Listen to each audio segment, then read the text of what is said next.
মাছ কি রান্না হবে? তোমাদের ফেভারিট চিকেন কারি, সাথে মিষ্টি কুমড়োর তরকারি। হ্যাঁ মা, আমি তো মিষ্টি কুমড়া খাই না। খেতে হবে, কোনো অপশন নাই। যাই, রান্না শুরু করি, চলো।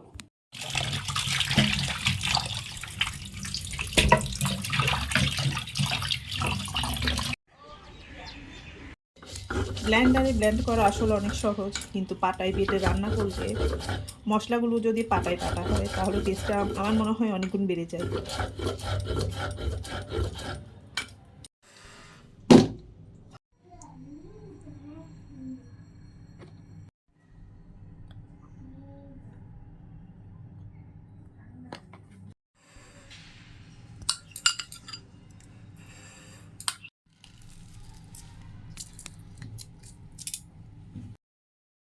অল্প আলু দিয়ে দিলাম।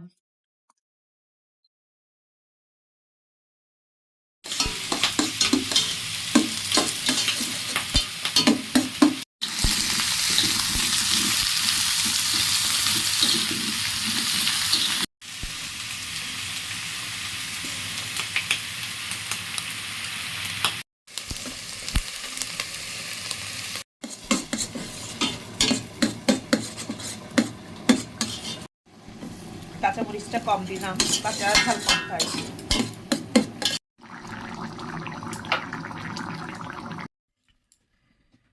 কেমন হয়েছে খেয়ে বলো।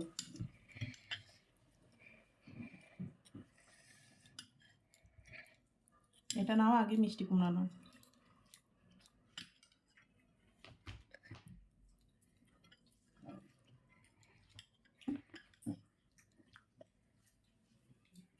মমিতা মা, এটা হলো টিভিটা। এইভাবে না, আমি খেতে বলছিলাম না, এইভাবে। মা দারুন।